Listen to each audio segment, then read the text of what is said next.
Welcome to the Chromaniacs, your look weekly inside San Diego FC and MLS.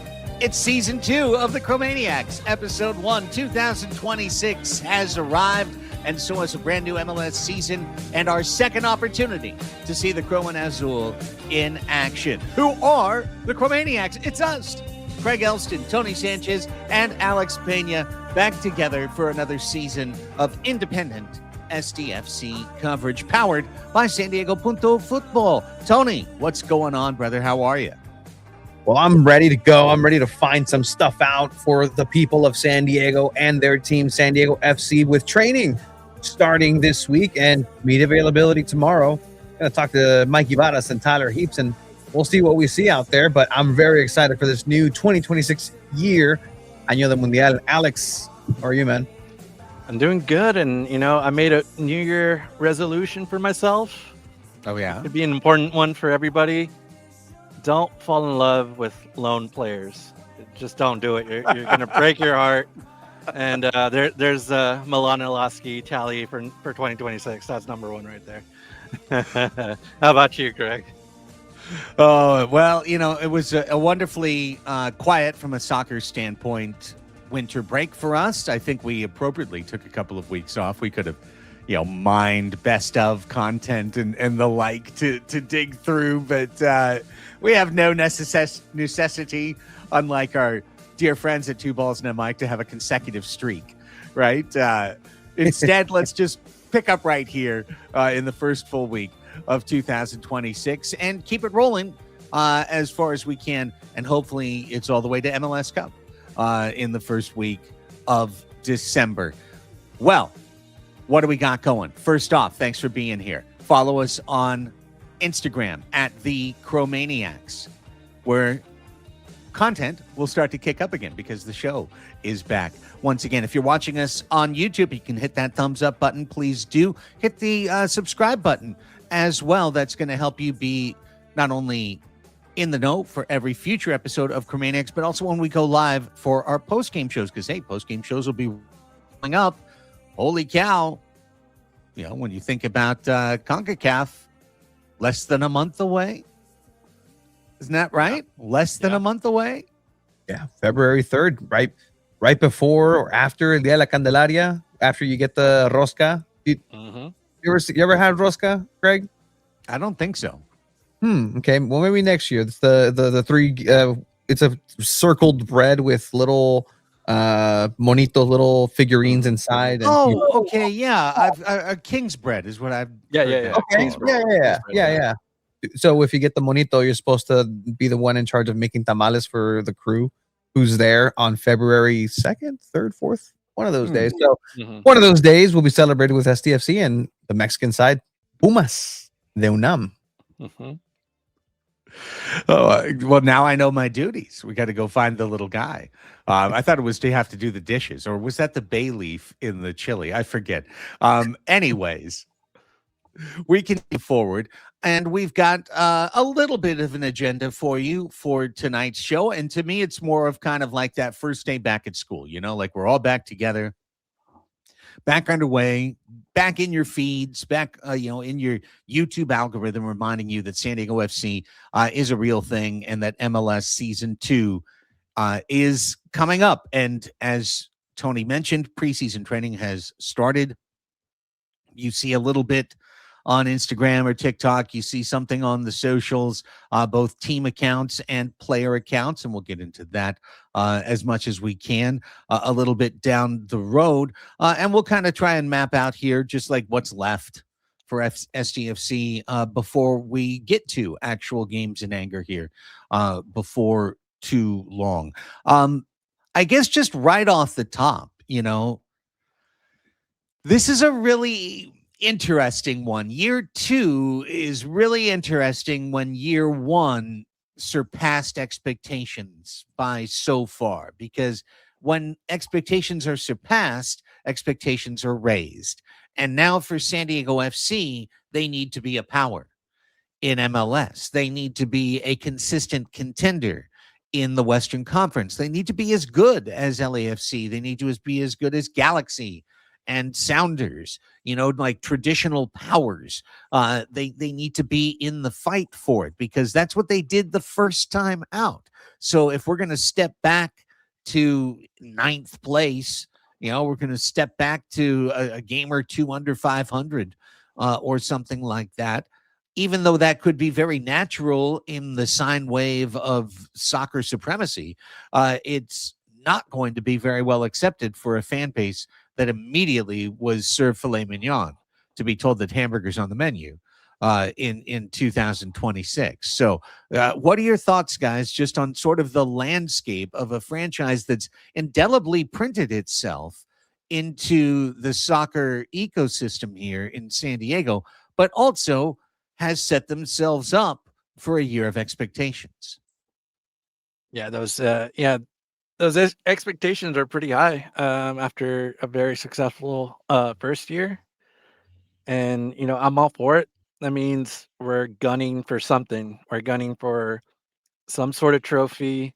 Hopefully, at the end of the season, MLS Cup or Supporter Shield or Leagues Cup, or any of those. But um, that means also that improvements have to be made. I was actually looking at this over the last week. Um, the one thing that all the last 4 MLS Cup winners have in common, it was their expected goals. They led the league in expected goals for the season, and that just means that they had a better quality of shot than anybody else. So while SanDiego FC last season, they kind of ranked 11th in that stat, they're going to have to improve to really, take it to the next level and hopefully win a trophy at the end of the year. But I think that's going to be the thing I'm going to be looking for. Did these guys improve? Did they get better in certain areas, especially in the run of play? Can they score a little bit more? Because we had a young back line and they did pretty well. So uh, it's just making those little minor improvements, and I think that in the second year, sophomore slump maybe, but I'm definitely going to be thinking more of improvement. Hopefully, a trophy at the end of the year. Well, I want to see just more beautiful play, right? I did see SanDiego FC come out with that style, that identity that they said that they were going to do. They stuck to it, and at some points is some of the best soccer I've ever seen live in person. And just the expression of the game is very, very, very beautiful when it works well. But in a business model sense, if you're SanDiego FC, if you're the Right to Dream group, if you're FC Northland and just in this ecosystem, this is also a perfect opportunity to potentially throttle your plans for grandeur and say, hey, the formula for MLS isn't as complicated as we thought. We have all of this baseline ideals of how we wanted to do it, and we were incredibly successful. Maybe we don't need to go ahead and go all out and still maintain that competitive edge, because competitive for SanDiego FC, and when the year started, was fighting for playoffs. Then it ended up being fighting for the championship. And while it's very probable that they'll still be competitive in a lot of these things, it's also an opportunity for them to say, hey, let's really hone down on the youth. Let's bring in some more players. There's rumors of players coming over, other Danish nationals as well, and maybe potentially, go for another competitive run to see what happens. And then if they make playoffs this time, it's still a successful year. If they were to squeak into playoffs and be that 8th, 9th team into wild card, it's still a success, but it's going to leave a bad taste in people's mouth because they did see just the best of the best, like you guys are saying. Yeah, I don't know. It's something I'm tracking going into year 2. It's one thing to start off, kind of humble, and then it's okay. Well, we were a bottom of the barrel type team, but we had a fun year and we had a couple of great performances. And now what can we do to build a team? Or we came out middle of the road. We had some things that worked, some that didn't. Are we going to fix the things that didn't? Let's take that big step forward as a club. No, you started off number one. So, you know, I don't think the expectation is you're going to win the conference every year, but I do think the expectation is you're going to remain a power in the conference. You're not an aging team per se. You've still got flexibility. You've still got room for signings, which leads to that kind of next question, Alex. What's left for SDFC to do, and what resources are available for them to do it?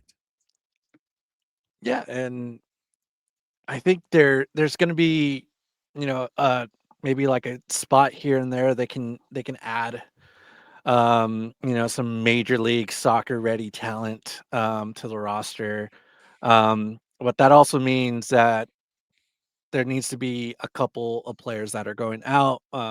We already saw this week that Honey Brusette is departing, but that might just be a swap for another player that's coming in. Um, but yeah, the transfer window appears to be open. There's already some moves happening within MLS regarding international players. Um, and if all the rumors are correct, then it kind of seems like San Diego is looking for something like in the midfield to kind of straighten that midfield up a little bit. So I think if that's correct, that means Tyler Heaps is looking in the right spots, and hopefully they can improve this team a little bit. Yeah, it's just little margins, little improvements on the margins that just need to happen. Um, we saw this team last year. They played very well. I mean, they were very elite the whole season. So it's just improving on that, and just improving on the style of play just a little bit. So hopefully we will see somebody come in before the first regular season match, not the first match against Pumas. Maybe before the first regular season match, and then that's pretty much it when it comes to preseason, right? Right, Tony. They only have the two game schedule with Pumas, and they got rid of the Coachella Invitational, so there's Right. nothing else left to look forward to. Well, Tony, do you expect a wow signing at all between here and February? I can definitely see one happening. But again, there's a lot of options where SDFC can go. Again, there is the notion that they can go ahead and strike and say, hey, we need a third DP. Let's go ahead and do that and save in order to go ahead and get a player like that.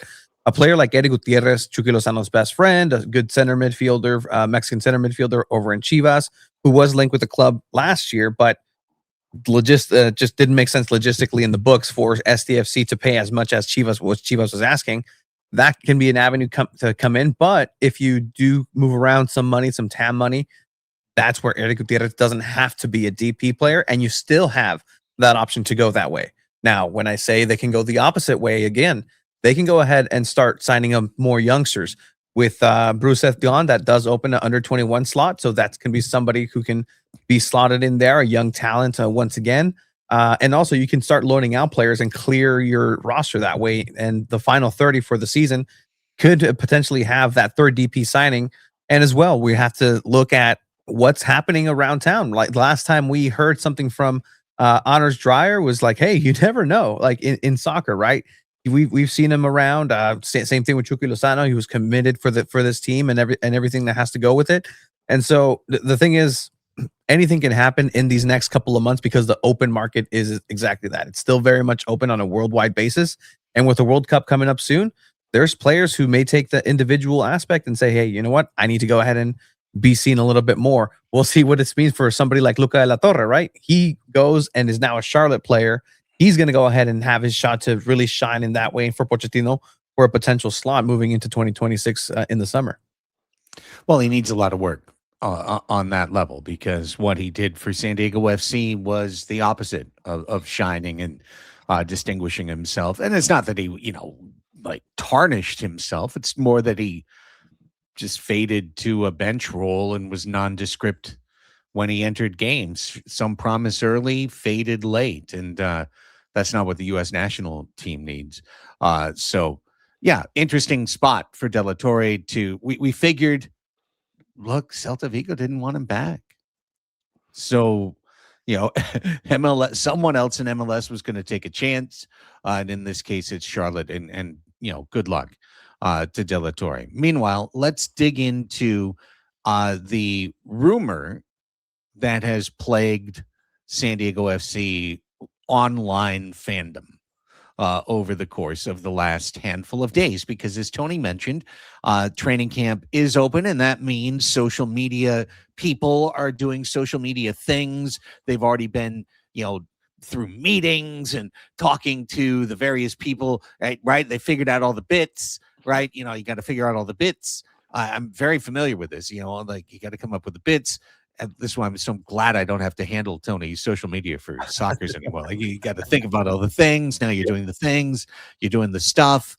And then what happens is you post all this stuff hoping it's going to be fun. And what instead occurs is that the online sleuths start breaking down frame by frame what you've presented. Then they take the mirror opposite of what didn't you present, and then that becomes potentially a story. And that's all a lead up to ¿Dónde está Chucky? ¿Dónde está Chucky in El Red? Like, where is he in the social media for San Diego FC? He has not been in it. Meanwhile, on his own social media, he's like posting proof of life selfies from Singing Hills, saying, "Hey, I'm here. Estoy aquí. Buenos dias. Here I am." Make sure you get a Singing Hill in the background for that, to make sure that everyone knows. So, yeah. Hey, I'm here.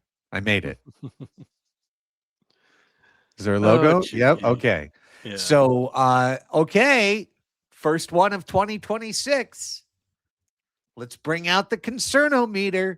If you're extremely online, then you are allowed to believe that SDFC is deliberately purple editing Chucky Lozano out of their social media because they're working on a loan to get Chucky into Liga MX for the first half season so that he can impress, a la what De La Torre wants to do for Pochettino, give Chucky the opportunity to impress the Mexican national team in a way that he cannot do at San Diego FC. And maybe he and Mikey don't trust each other. And there's going to be, a possibility that he's not given the opportunity this year because he's not been shown on social media. So therefore, the concernometer is all the way revved up to, will Chucky Lozano play for SDFC prior to the World Cup? 0 is duh. Of course he will play he's only going to play for San Diego FC. 10 is, oh, they're working on the loan now. He will not play a minute for SDFC. 1 through 9 is how you feel. Alex, where would you like to set the concernometer? I'm going to set it at a 2. If he was on his way out, I don't think he'd be there at all. Because I think we've all seen how these things go. Sometimes players unhappy. He, it's the off season. He goes on vacation, and then he doesn't come back. He's in Mexico, or he's in Dubai, or he's somewhere else, and yeah. But he's here. He came back, and he came back early, and a lot of those selfies and a lot of those videos that he was taking at the training grounds, there were, from a few days ago, from probably like a week ago. So he's been here. I mean, he's here. I mean, he tells me that he's committed to the project. He's ready to go. It's for him. It's his job. It's business as usual, and you're playing for the team that you're under contract for. So if they try to get something done with Mexico, I think Tony, you're gonna need to help me out. Their transfer window closes at the end of this month or next month. Next month. Yeah. Next month. Okay, so Yeah. there's still time, but there's not really that much time to get something done. But Plenty of time. I think when people were kind of throwing his name around, I think Chivas was like the main team that people were kind of naming, and that's a team that just doesn't have the resources. They already spent. Well, they got some money and then they spent it already, and I think they're kind of almost set with what they have. It sounds like so. They're probably looking to unload another player and get some more money. So I don't think that's going to be a good a landing spot. Maybe some other ones, but they're already going to be. They're also going to be in training. They're also going to get ready for their season. So there's not really a lot of time to get this done. So I think Chucky is going to be sticking around here for SanDiego FC. Tony, concernometer, it's currently set at 2. Currently at 2, not a lot of fire danger. Smokey the Bear's happy with this right now, but looking at just like, where is your biggest marketing piece coming into the season? Like, this is the guy. You sold out the Radies shell for Chucky Mania, brought Lunai, and had a pseudo concert, pseudo greeting, pyrotechnics just out there. Just, I would expect pyrotechnics for his arrival at training this season too, or something like, hey, we're here to work, we're here to go. We've heard on social, again, going based on social media, right? From the captain, sure. First person that we've heard from, Yepes Versov, fantastic. We've seen some players coming in. To your point, February 2nd is when Liga MX transfer window does close. But it's interesting because if there is an opportunity to be given guaranteed minutes elsewhere, where here you may have to compete for your title and your name doesn't necessarily carry as much weight as it might in another team where, pues es el Chucky, he has to get minutes. Look at what they were doing with Chicharito Hernandez in Chivas, right? Like, we have to try him out. He's Chicharito, the return of the prodigy child. Like, that carries weight. And if it's a move over into Liga MX or somewhere we can get serious minutes, I think that can be on the table. Is it an imminent threat? I don't know, because again, this is based on, where is he? He's clearly there. He's clearly in training, but on his own accord. And it would be very strange for him to be there and to then not be integrated into the squad. Likewise, look, I'm looking at the guy that said anything can happen in Honors Dreyer, and he's there. So, it's very difficult for me to say concernometer. Let's put it at a 6.5. Like, whoa, 6.5. More likely loan than not loan. 6.5, only because that is a D-, D 6.2. Let's go D-. It's still a relatively failing grade. Like that's how I see that, right? Like, Alex, that's like didn't do a homework, didn't missed attendance, like terrible. Like this, you get a 2 out of 100. Still a D-. I know what I'm going to be looking for at training tomorrow. Yeah, Chucky. Like in the middle of a drill. Yeah, not off in the corner, running around cones. And you know what's going to happen? He's going to be talking tomorrow. Just because you called him out. Yeah. He's going to be talking. He's going to be the first one there. I got to talk now because Tony Sanchez called me out yesterday. Please. I want to hear about Dubai. I want to hear about, coming back, and did he spend Christmas here? Where is he safe? Hey, he is out there. I saw him posting about Northgate like the other day. Yeah, he was at Northgate. He's still, doing the things he's contractually or whatever, or maybe he's doing it on his own, just going to Northgate and like, oh yeah, I'll take some pictures. I'll do this. I'll do that for social media. Right. Oh, there he is. Yeah, there he is. Northgate. Beautiful. Random people. Taking pictures. Yeah, exactly. Con la gente. Okay. So we've got a 2, we've got a 6.5. My son spent like 2 days last week telling me how all the internet was convinced that the Stranger Things finale was basically like a false flag operation. That there was another finale that was going to be released as we record this on the 8th yesterday. And it was for sure because there were all these things that added up to 7, and there was 7 of this, and then someone else was 7 of that, and just like there were people are online too much. Yep. Social media is not good for you, and it's not reality.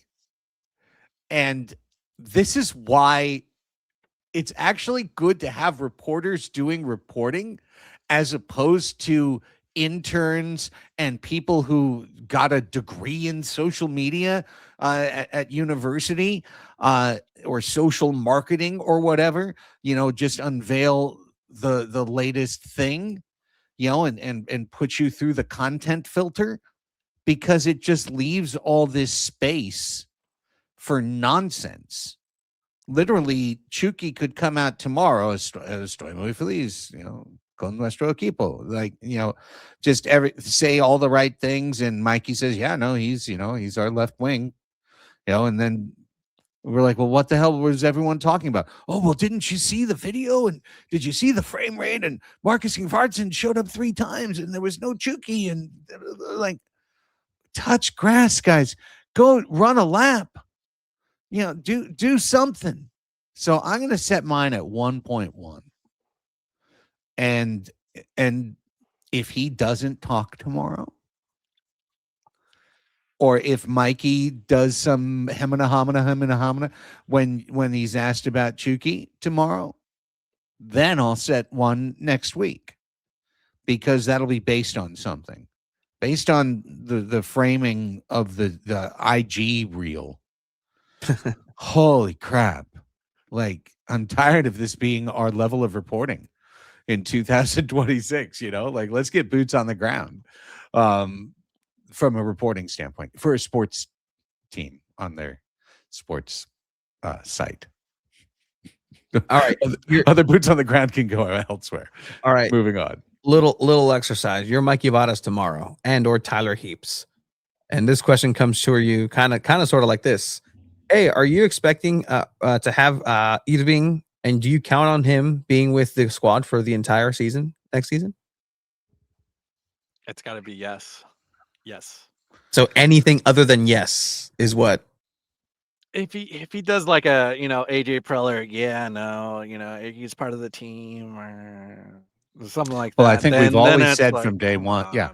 Hey, here we go. I think we've always said from day one that Hirving is a big part of this team. And, we really believe in what he can do for the team. And I think his teammates believe in him. And I think he believes in his teammates. And anytime he's asked by the club to go out on the field, we expect him to do the very best that he can. And we do expect that he will do the best he can anytime he's chosen and selected to play. And he's a great teammate. And he showed last year that even at times that he doesn't play, he's a tremendous teammate. And we expect him to be a good teammate and a good member of the community. Yeah, but you got to put him on your reels, dog. No, but literally, I just said like 30 or 45 seconds that in no way actually says yes, we expect Chucky to play on our team the entire year, which is the question Tony asked. Instead, it's that we expect him to play when we ask him to play, and we expect him to be a good teammate, and we expect him to believe in us. Is basically what I said, but I said it in that gobbledygooky, coach speaky, GM speaky way that allows you to say things without saying things. And if they do answer like that, then, I'm going to at least double up to 2.2 on the concernometer. The proof in the pudding is he running around there getting first team reps? Is he being treated as the first team player on this team? And one last thing. If not, why not? Yes. If Yeah. not, why not?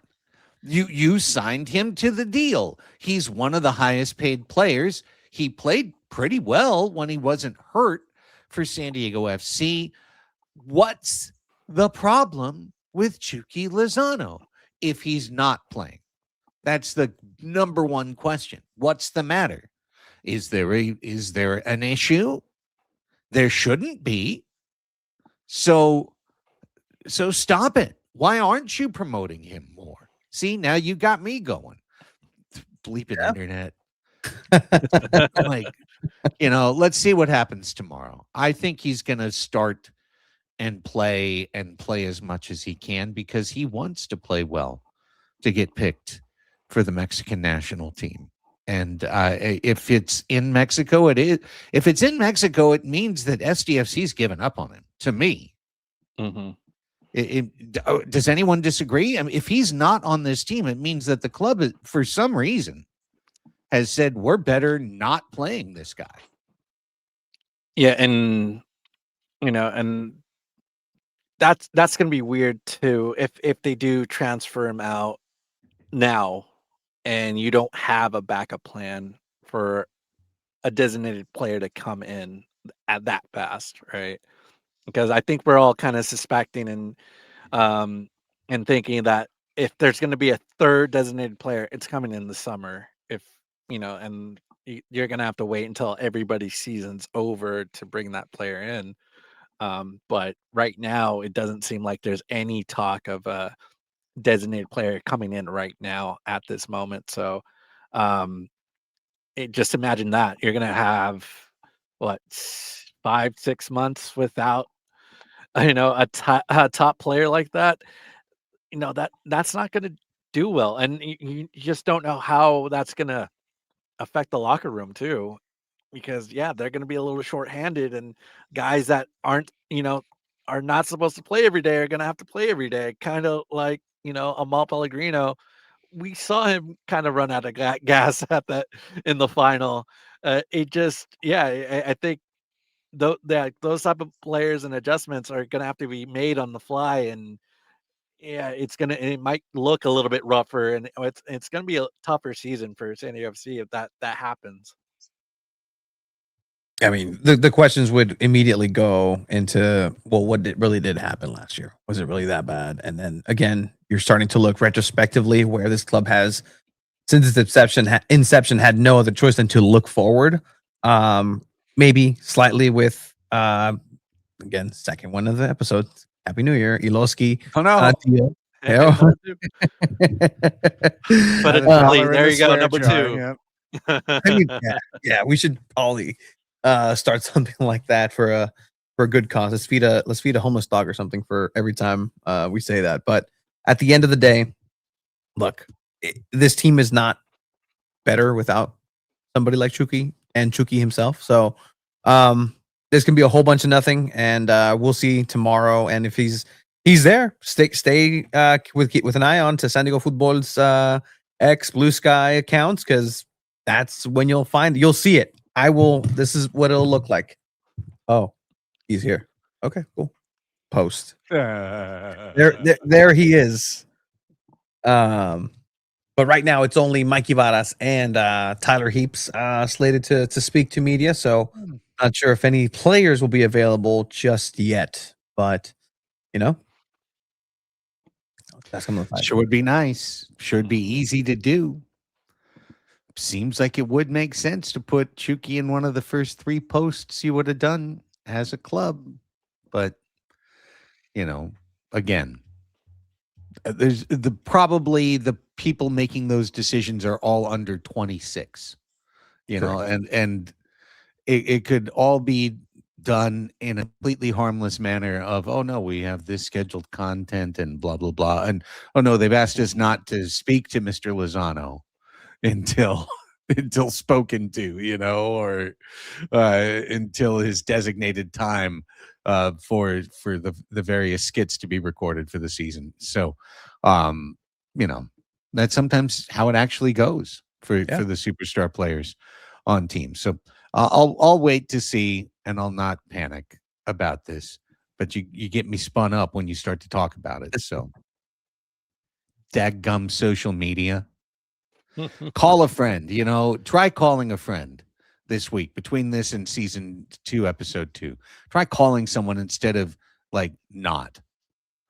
Just have a conversation with somebody in your life as opposed to sending a social media post and hoping that someone presses like on it. For God's sake. All right. What else is going on around the league? Dane St. Clair can't hurt us anymore in Minnesota. Can't beat him, join him. He's in Miami now. Oh my Why God. not everyone else? Inter Miami wants to collect all these great MLS players like the Infinity Stones. Like there was also a rumor about them getting Tristan Blackman from the Vancouver Whitecaps, and their CEO had to shut that down immediately. that had to come from the top, saying like, nope, that is not going to happen. But yeah, we could start with the Loons because that was the last time we won a game.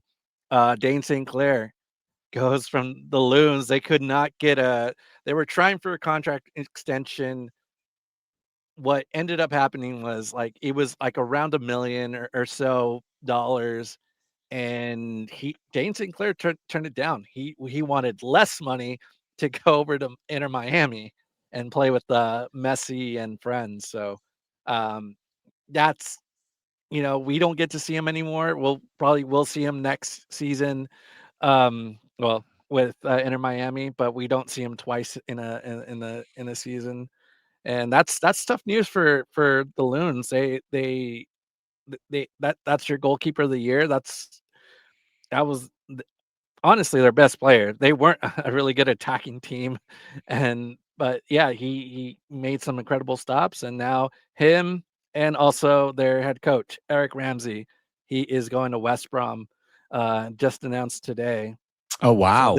this is going to be a brand new, essentially new Loons team next season when we see them. So it's going to be different. I mean, they you know they're kind of retooling, figuring out what to do next, and also in that end, the San Jose Earthquakes, didn't reach a contract agreement with Christian Espinosa, and now he's going with Nashville. So, good news for us. We don't see Nashville that often. Um, it was kind of rumored that he was going to try to go to LAFC. I heard he had some talks with them, and ultimately he chose going to Nashville, and they have a good group. Sam Surge, put up a lot of goals last season, and also Honey Mokhtar, also another good player. So they have a really good trio now with over there in Nashville.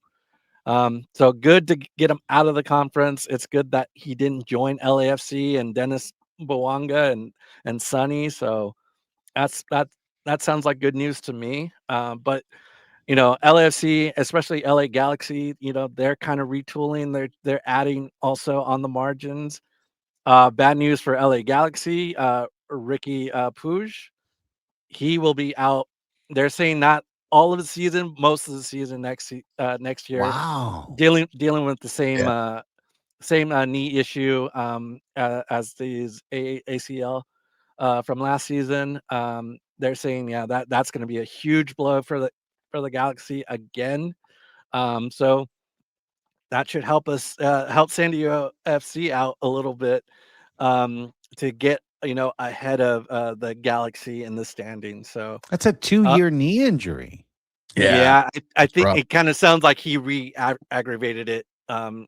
It looked at the end of last season he was starting to come back and starting doing some training drills, and then all of a sudden, I think it was last week, they announced that no, he's done for most of the season. I think he's going to try to come back and rehab, but it's not going to be for a while. So, but yeah, and our favorite team in the East, the Philadelphia Union, they've been selling a lot of their players too. So I don't think they're going to be back to back Supporter Shield winners. Um, they got rid of Tyre Baribo. He got traded to DC United. They just got recently of Wagner. he got transferred out, and um, they're losing a lot of their core players. And this is the big reason. I'm going to say it the third time. Alosky joined last season. It was so he can come in.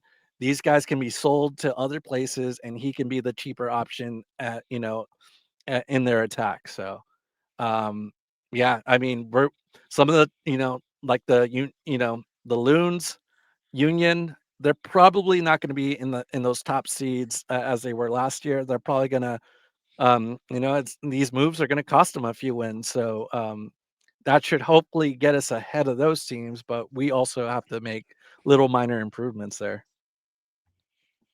If you say it one more time, Alex, it's a 2-minute power play. Okay. So you've had the three allotted. One more, and it's a power play, unfortunately. Okay. But we'll just to keep you advised. There's one other storyline that I'm going to be keeping my eye on going into this year, and it's something I think we briefly talked about at the end of last year. But Vancouver Whitecaps are in a very tenuous situation with the city, with the province, and with the place they play, BC Place. And the idea that they could relocate is very real. And the question is, this Whitecaps team that signed Mueller, for God's sakes, like, are they going to redouble their efforts to be beloved and victorious and try and go the kind of classical route of they're going to win their way into a new stadium and into a new situation? Or could it go the other direction? Could it be, oh, this isn't looking good and we're going to contract and we're going to take, big steps back because we're about to get sold and relocated, and so we can't take on a new contract or we can't take on, a new commitment. I'm going wherever it goes. This was a top team last year, obviously a team that eliminated us, and I'm going to be curious to see whether they are kind of like the beloved. We're going to fight against it and we're going to win. Or if they're a team where all of this stuff weighs them down. I think one way or another, they're a huge story in the Western Conference this year. Yeah, they were the MLS darlings last season, especially going up against Miami the way that they did. They got a universally liked player, like you said, in Thomas Mueller, and it really just kind of it's a perfect storm for them. They represented, all the way through into the CONCACAF Champions League final against Cruz Azul, and then got destroyed by Cruz Azul.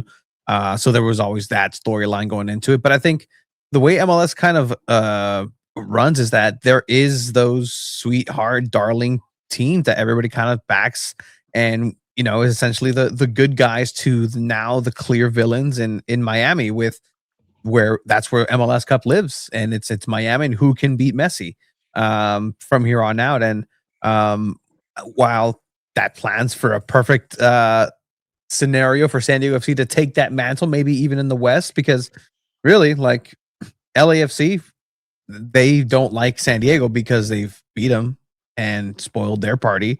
Galaxy got their party spoiled by San Diego FC on the first game. San Jose, relatively irrelevant in terms of MLS as it goes. Sorry, Alex. But yeah. Sorry, I forget, but I hope you also forget as well. You're a San Diego now, man. But yeah, I mean, and then you have those blue blood, Timbers, Sounders, who are always a decent team and always kind of endeared themselves into the fabric of MLS and it's in those storylines. So it's very interesting to see where SDFC is going to kind of mill around there. But from here on out, it's everybody against Messi and everybody against Team that they can't keep getting away with this Jesse Pinkman to the air. Yeah, to be sure. Just real quick, a couple players from that last final match we had with Vancouver.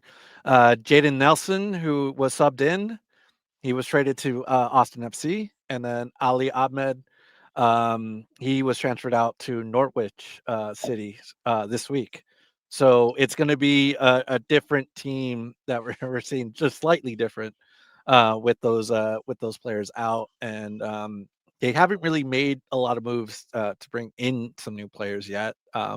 That's still and to be seen, but maybe they do add in this window, but they're still pretty dangerous team with Thomas Muller in there and Berhalter, and they got some players and Sabi, and so I think it's still going to be a pretty tight race with Vancouver.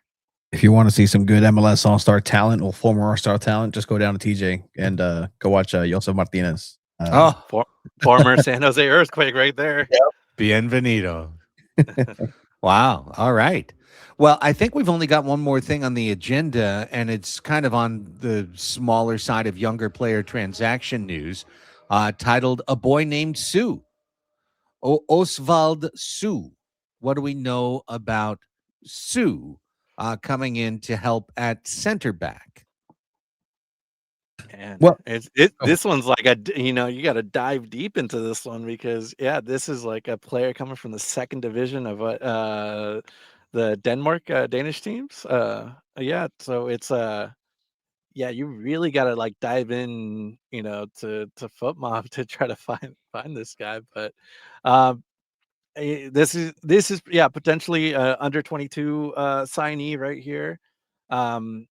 And a young 20-year-old center back, so they're kind of they're going to secure their depth that way. And from what I also heard, that means Paddy McNair might be on his way out, potentially. That I think that's another rumor that we're hearing, that it could lead to that potential transfer out for Sue to come in, and make it all make sense with Brusset out too. So yeah, young player. This is kind of what San Diego FC wants.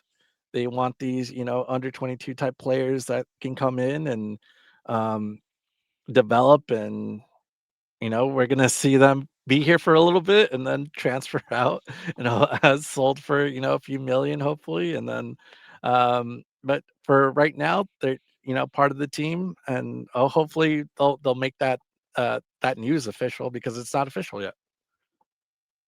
Yeah, it's still a rumor, but again, it goes into that same, hey, we know we want a certain archetype of player to be able to come in and understand the system and be very versatile. And that's where Oswald is going to go ahead and fit in. Interesting. Yeah, you do mention that there was a leaked image online that had Paddy McNair on a transfer target clipboard from Oxford, the second division team in England. So that might be a thing that happens, but either way, it's still kind of quiet on the Western Front, and this is kind of how Tyler and Right to Dream and this network's gonna operate. They're just kind of silent killers in the night, and you're gonna go like, what? And again, the source for this immediately off the cuff was the same source that originally linked with Farsam Abul Hoeseni. I tried. Yeah. It's the same link person who linked Oni Valakari with San Diego FC originally, and so that turned out to be true. So it's a trusted online source, and that's the direction. And I think people are going to continue forever, like who is this player, but they're going to get to know him as the year goes. And this is the nature of San Diego FC. They're not going to go out and buy your old broken down retiring stars that are going to end up in Saudi Arabia or something. That's not what San Diego FC is going to go ahead and do. Hey, right now that you said that, Tony, Hector Herrera is coming back to Houston Dynamo. Yeah, San Diego FC is not going to be making those types of moves. Well, and that's all for the better for us going forward. Okay, well, we are underway with season 2 of the Chromaniacs, and we'll be back next week to hopefully pop the balloon on the Donde Está Chucky rumors, and to get the latest from training camp, and to start to build our way toward preseason previews, thinking about CONCACAF and thinking about Pumas, and getting our way toward a real legitimate match that kicks off the year. It's kind of like the Daytona 500 of our soccer year. We're just going to start with something huge right off the top. So today, wading into the pool for the first week of 2026, and we'll see what week number 2 has to offer. But first, Alex, let everyone know about the redesigned website for all of your SDFC written content. Yeah, it's over at chromaticfc.com. I just wrote a piece, expect the expected goals, that dives in even deeper in detail about XG and what I saw out of it in the last 4 seasons. But yeah, that's where you can find all the content. And if you want to follow me on Instagram, ChromaticFCSD on Instagram. What about you, Tony? Well, you can find anything that we do here on SanDiego.Futbol. We're essentially back for the year. We're on holiday. And now it's the wrap-up season. We have San Diego Wave coming up soon, but we also have San Diego FC starting tomorrow. Interviews, head coach Mikey Varas, Tyler Heaps, all the sound directly as fresh as it gets. It's kind of crazy how fast the Wi-Fi is out there. But you can check it out, SanDiego.Futbol, for anything that we do. 2 balls and a mic, the road for the World Cup 26. It seems like it's happening. Well, the World Cup, quién sabe, pero SanDiego.Futbol. Here we go. And for myself, you can, of course, follow us on Instagram at the Chromaniacs. You can follow me on Instagram at 619 Sports and Life. You can support Padres Hot Tub if you're a Padres fan by going to patreon.com/Padres Hot Tub, or you can just listen to the show and not support it. You can also choose to do it that way. It's all up to you. But if you'd like to support the show, you can. Patreon.com/Padres Hot Tub. Soccer's Overtime is back with Tony and myself weekly, talking about the indoor football team in town.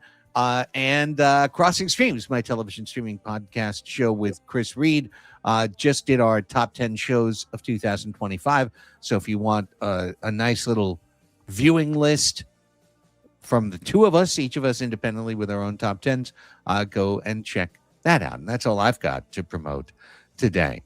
For Tony Sanchez and Alex Pena, I'm Craig Elston. Thanks so much for joining us. Here we go. Bon voyage. Season 2 of the Chromaniacs. Episode 1 is all done. Have a great week, and we'll talk to you next week.